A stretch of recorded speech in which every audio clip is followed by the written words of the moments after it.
எல்லாருக்கும் வணக்கம். இன்னைக்கு நாங்க வந்து KFETA தமிழ் யூடியூப் சேனல்ல வந்து இணைஞ்சிருக்கோம். என் பேர் சந்தேஷ். என்னோட நேம் வந்து நாராயணன்.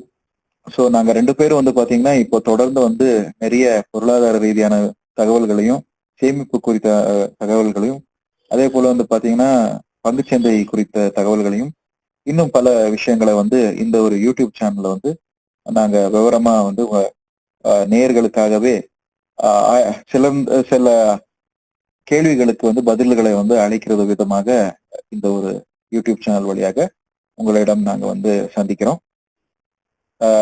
நம்மளுக்கு நேரம் கிடைக்கும் போதெல்லாம் ஒவ்வொரு வீடியோவும் நம்ம அப்லோட் பண்ணுவோம். தயவு செஞ்சு நம்ம யூடியூப் சேனலான KFETA தமிழ் யூடியூப் சேனலை நீங்க சப்ஸ்கிரைப் பண்ணிக்கோங்க. பக்கத்துல இருக்கிற பெல் ஐக்கானை தட்டி விடுங்க. நோட்டிபிகேஷன் அப்பப்போ கிடைக்கும். அதுக்கு ஏற்றபடி நீங்க வந்து பாத்தீங்கன்னா நம்மளுடைய வீடியோஸ்ல வந்து சிறப்பான தகவல்களை வந்து நீங்க பெற்றுக்கொள்ளலாம். இப்போ வந்து சேவிங்ஸ் பத்தி நீங்க சொன்னீங்க, எப்படி எல்லாம் சேவ் பண்ணலாம் அப்படின்னு கேட்டீங்கன்னா, எப்பவுமே சராசரியாக ஒருத்தர் வந்து இப்ப 100% வந்து சம்பளம் வருது மாசத்துக்கு, ஒரு உதாரணத்துக்கு ஒரு 50,000 வருது சம்பளம் அப்படின்னு பாத்தீங்கன்னா, ஒரு 50,000 வந்து சம்பளம் வர்ற நபர் வந்து அவங்களுடைய அந்த சம்பளத்துல ஒரு 25% வந்து பணத்தை வந்து அவங்க சேமிக்கணும் அப்படின்ற ஒரு விஷயம். இந்த 75% மிச்ச ஒரு 15% வந்து பாத்தீங்கன்னா அவங்க அன்றாட வாழ்க்கைகளுக்கு தேவையான வந்து பணத்தை வந்து அதை ஸ்ப்ளிட் பண்ணி போட்டுக்கணும். இன்னும் மீதி இருக்கக்கூடிய பணத்தை வந்து பாத்தீங்கன்னா மேக்சிமம் அதை எப்படி வந்து பயன்படுத்த முடியும், அதுல வந்து ஒரு ஒரு போர்ஷன் வந்து ஒரு இன்சூரன்ஸுக்கோ, ஏன்னா அவங்களுடைய ஃபியூச்சர் எதிர்காலத்தை பத்தி அவங்க யோசிக்கிறப்போ இன்சூரன்ஸ் ரொம்ப கட்டாயம். ஒரு குடும்ப ரீதியாக பாக்குறப்போ அதேதான். அவசரத்துக்கு வந்து பாத்தீங்கன்னா மருத்துவ செலவு அதிகமா இருக்கிறப்போ மருத்துவ காப்பீட்டு ரொம்ப முக்கியம். குடும்பத்துக்கு வந்து குடும்ப காப்பீட்டும் ரொம்ப முக்கியம். அதனால இந்த இன்சூரன்ஸை வந்து அவங்க வந்து அதுல கான்சென்ட்ரேஷன் பண்ணணும் அப்படிங்கறதுல மாற்று கருத்தே கிடையாது. ஏன்னா விலைவாசி ஏறிக்கிட்டே இருக்கு. விலைவாசி ஏற ஏற நம்மளுக்கு வந்து இந்த புது புது விதமான மாற்றங்கள் வந்து பருவநிலை மாற்றங்கள் எல்லாம் உருவாகிறதுனால நம்மளுடைய உடம்புல வந்து பாத்தீங்கன்னா ஒரு புது புது நோய்கள் வர்றதுக்கு சாத்தியங்கள் இருக்கதா செய்யுது. அது நோய் எதிர்ப்பு சக்தி நம்மளுக்கு கம்மியாயிட்டே போறதுனால, ஏன்னா நம்ம ஒரு செடென்டரி லைஃப் ஸ்டைலா நம்ம வாழ்ந்துட்டு இருக்கோம். பிசிக்கல் ஆக்டிவிட்டிஸ் எல்லாம் கம்மியா இருக்குது. அதனால வந்து பாத்தீங்கன்னா நம்மளுக்கு வந்து ஆரோக்கிய பிரச்சனைகள் எல்லாம் வர்றதுக்கு சாத்தியம் இருக்கு. அதை வந்து கட்டுப்படுத்தணும் அப்படின்றதுக்காகவே வந்து பாத்தீங்கன்னா நம்ம பிசிக்கல் ஆக்டிவிட்டிஸ் பண்ணணும்னு சொல்லுவாங்க. அதை மீறியும் சில காரணங்களால நம்மளுக்கு சில நோய்கள் வர்றதுக்கு சாத்தியங்கள் இருக்குது. ஜெனட்டிக்ஸா இருக்கலாம், ஹெரிடிட்டரியா இருக்கலாம், அதாவது இதர விஷயங்களும் இருக்கலாம். பழக்கத்தின் வழியாக வரக்கூடிய நோய்கள் இருக்கு. சில பேருக்கு வந்து பாத்தீங்கன்னா ஸ்மோக்கிங் இருக்கலாம், ட்ரிங்கிங் ஹேபிட் இருக்கலாம். இந்த பழக்கத்தின் வழியாக கூட அவங்களுக்கு நோய்கள் வந்து தாக்குறதுக்கான சாத்தியங்கள் இருக்கு. அதனால முதல்ல வந்து காலேஜ் பருவத்திலே இருக்கிறப்போ வந்து பாத்தீங்கன்னா அவங்க கிட்ட கிடைக்கக்கூடிய அந்த பாக்கெட் மணி வீட்டுல இருந்து கொடுக்குறாங்கன்னா அதை வச்சு கூட அவங்க ரொம்ப கம்மி விலையில வந்து பிரீமியம்ஸ் எல்லாம் இப்ப இருக்குது இன்சூரன்ஸ்க்கு. ஏன்னா ஏஜ் எவ்வளவு கம்மியா இருக்கோ அவ்வளவு கம்மியா இருக்கும் போதே அவங்க அந்த இன்சூரன்ஸ் பிரீமியம் வாங்கிட்டாங்க அப்படின்றப்போ அவங்களுடைய பிரீமியம் பணம் வந்து செலுத்துற பணம் வருஷத்துக்கு ரொம்ப குறைவா இருக்கும். அதே மாதிரி அவங்க கவர் வந்து அதிகமா இருக்கும் அப்படின்ற ஒரு விஷயம். அந்த கவர் மெடிக்கல் இன்சூரன்ஸ் வாங்கணும் அப்படின்னா அந்த கவர் எவ்வளவு இருக்கணும் அப்படின்னு சொல்லி நிறைய பேர் கேட்பாங்க. ஒரு கவர் எப்படின்னா சராசரியாக அதாவது இந்த மருத்துவ சேவைகள் எல்லாம் பெற்றுக்கொள்ளணும் அப்படின்றப்போ அந்த ஸ்டார்டிங் ஸ்டேஜ்ல ஒரு 10 லட்சத்துக்கு ஒரு கவரை வாங்கிட்டீங்கன்னா தான் பெஸ்டா இருக்கும் இந்த ஒரு காலகட்டத்துல அப்படின்றப்போ. ஏன்னா விலைவாசி ஏறிக்கிட்டே இருக்கு ஒரு 5 வருஷத்துக்கும் அப்படின்றப்போ அந்த 5 வருஷத்துக்கு அப்புறம் அந்த கவரை வந்து இன்னும் கொஞ்சம் எக்ஸ்பேண்ட் பண்ணிட்டே போகணும். அதை வந்து ஒரு 10% வந்து இன்க்ரிமெண்ட் பண்ணிட்டே போற ஒரு முடிவை எடுத்துக்கணும் அப்படின்ற விஷயம். 5 வருஷம் இந்த பிரீமியம் கட்டிட்டே போறது, அதுக்கப்புறம் அந்த பிரீமியம் கட்டுறத கொஞ்சம் அதிகப்படுத்த வேண்டியது வரும்.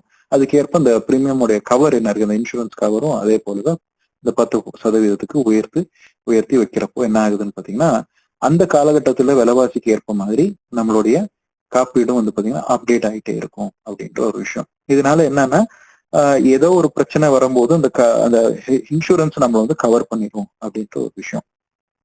அதே போல இந்த பிரீமியம் கட்டுறப்போ கொஞ்சம் உஷாரா தான் நம்ம இருக்கணும். ஏன்னா சில இடங்கள்ல நிறைய பேர் என்ன பண்ணிடுவாங்க, சில பாலிசிஸ்ல நம்ம படிக்காமலே வந்து இது பண்ணிடுவோம். அதனால ஒரு வாட்டிக்கு 2 வாட்டி அந்த பாலிசி டாக்குமெண்ட்ஸ் எல்லாம் கிளீனா படிச்சு அதுல வந்து கிளைம் செட்டில்மெண்ட் ரேஷியோ அப்படின்னு சொல்லுவாங்க. ஸோ கிளைம் செட்டில்மெண்ட் ரேஷியோ அதிகமா இருக்கக்கூடிய ஹெல்த் இன்சூரன்ஸ்ல நம்ம வாங்குறது நல்லது. ஏன்னா கிளைம் செட்டில்மெண்ட் ரேஷியோ அதிகமா இருக்கிறப்போ அப்படின்னா என்ன அர்த்தம் அப்படின்னா, நம்ம போய் ஹாஸ்பிட்டலைஸ் ஆகிற ஒரு கட்டத்துல நம்ம கிளைம் பண்றப்போ அவங்க வந்து கொடுக்கக்கூடிய பணம் என்ன இருக்கு, அது அதிகமான சதவீதத்துல அவங்க பணம் செட்டில் பண்ணியிருக்காங்க மற்ற நபர்களுக்கு இந்த இன்சூரன்ஸ் கம்பெனின்றத அது அந்த மென்ஷன் பண்ணக்கூடிய ஒரு விஷயமா இருக்கு. அந்த ரேஷியோ எவ்வளோன்னு பார்த்துக்கணும். அந்த சதவீதம் எவ்வளோன்றத கூட நம்ம அந்த இன்சூரன்ஸ் பாலிசி வாங்குறப்போ அதை பார்க்கணுன்ற ஒரு விஷயம். அதே போலவே இந்த இன்சூரன்ஸ் பாலிசியில வந்து கோபே அப்படின்னு ஒன்று இருக்கு. அப்புறம் ஃபுல்லி கேஷ் அப்படின்ற மாதிரி இருக்கு. அதாவது கோபே அப்படின்னா சில சதவீதம் வந்து இந்த இன்சூரன்ஸ் கம்பெனி வந்து கொடுக்கும், இன்னும் சில சதவீதம் நம்ம சொந்த பணத்துல வந்து நம்ம செலுத்தணும்ன்ற ஒரு விஷயம். அதே போல ஃபுல்லி கேஷ்ன்றது வந்து பாத்தீங்கன்னா ஒரு கம்பெனியே வந்து கம்ப்ளீட்டா வந்து அந்த இன்சூரன்ஸ் பணத்தை வந்து கொடுக்கும் அப்படின்ற ஒரு விஷயம், மருத்துவ சேவை இல்லை அப்படின்ற ஒரு விஷயம்.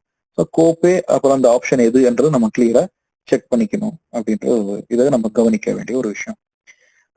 இத வந்து இதை மீறி ஒரு பட்சத்துல ஒரு கட்டத்துல என்ன ஆகும் அப்படின்னா, சில பேர் வந்து நல்ல ஒரு நடுத்தர வர்க்கத்துல இருப்பாங்க, ஒரு ஐடி கம்பெனில எங்கேயோ வேலை செஞ்சுட்டு இருப்பாங்க, இன்சூரன்ஸும் இருக்கும், ஆனா கையில பணம் இல்லாம இருக்கிற காலகட்டத்துல இருக்கு. ஏன்னா ஹெல்த் இன்சூரன்ஸ் இருந்தும் கூட சில நேரத்துல இந்த கோபே முறையில அவங்க வந்து ஆப்ட் பண்ணிருக்கலாம். அப்போ என்ன பண்ணணும் அப்படின்னா, ஒருவேளை ஹாஸ்பிட்டலைசேஷன் ஆகிற பட்சத்துல நீங்க கிரெடிட் கார்டை யூஸ் பண்ணிக்கலாம். கிரெடிட் கார்டை யூஸ் பண்ணிட்டு அதுக்கு அடுத்த முறையில அந்த கிரெடிட் கார்டுக்கு நீங்க லோன் கட்டணும் அப்படின்னு வரும்போது அதுக்கு ஒரு ஒரு பீரியட் இருக்கும், ஒரு 40 நாள், 35ல இருந்து 40 நாள்னு ஒண்ணு இருக்கும். அந்த அந்த டர்முக்குள்ள நீங்க என்ன பண்ணிக்கலாம், உங்ககிட்ட ஏதாவது எஃப்டி இருக்கோ, வீட்டுல யாராவது எஃப்டி பண்ணிருக்காங்க அப்படின்னா அந்த எஃப்டி வழியாக நீங்க லோனை எடுத்து அந்த கிரெடிட் கார்டோட டியூவை வரதுக்கு முன்னாடியே அதை நீங்க கட்டிடலாம் அப்படின்ற ஒரு விஷயம். ஏன்னா எஃப்டியோட லோனுக்கு வந்து வட்டி ரொம்ப குறைவா இருக்கும். அதை நீங்க அதை கிளியர் பண்ணிட்டு கிரெடிட் கார்டோடைய அந்த டியூ எல்லாம் கட்டி கிளியர் பண்ணிட்டு அதுக்கப்புறம் வந்து பாத்தீங்கன்னா நீங்க மெல்ல மெல்லமா நீங்க வந்து உங்களுடைய பணத்துல சேமிச்சு அந்த எஃப்டிக்கு இருக்கக்கூடிய அந்த டர்ம் இருக்கும். ஒரு எஃப்டி 5 வருஷம் எஃப்டி வச்சிருப்பீங்க அப்படின்னா அந்த 5 வருஷம் அந்த டியூ டேட்டுக்கு முன்னாடி எப்போ வேணாலும் அந்த எஃப்டியோட பணத்தை நீங்க சேர்த்து வச்சுட்டு 1% இல்ல 2%, இது எவ்வளவு பர்சன்டேஜ் இருக்கும் அந்த எஃப்டிக்கு டிஃபரன்சஸ், அதுக்கு ஏற்ற மாதிரி நீங்க கொடுத்து அந்த லோனையும் நீங்க கிளியர் பண்ணிக்கலாம் அப்படின்ற ஒரு விஷயம். இது கொஞ்சம் ஸ்மார்ட்டா நம்ம யோசிக்க வேண்டிய ஒரு விஷயமா இருக்கு இந்த ஹெல்த் இன்சூரன்ஸ். இப்போ வந்து சேமிப்பு அப்படின்னு சொன்னீங்க இல்லையா, ஸோ சேமிப்புல முக்கியமான ஒரு விஷயமே இந்த இன்சூரன்ஸ் தான். இந்த இன்சூரன்ஸ் கட்டத்தை நம்ம தாண்டிட்டோம் அப்படின்னாலே மன நிம்மதி கிடைச்சிடும். அதாவது உடல் ரீதியாக ஏதோ ஒரு பிரச்சனை எனக்கு வருதுன்னா எனக்கு ஒரு ஒரு காப்பீட்டு இருக்கு, அதை நான் என்ன காப்பாத்திருக்கோம் அப்படின்ற ஒரு நம்பிக்கை வரும். ரெண்டாவது வந்து பாத்தீங்கன்னா அந்த அந்த சூழ்நிலையில இருந்து வெளியே வர்றதுக்கு மீண்டு வர்றதுக்கான ஒரு முறையும் நான் சொன்னேன், அதுதான் எஃப்டி.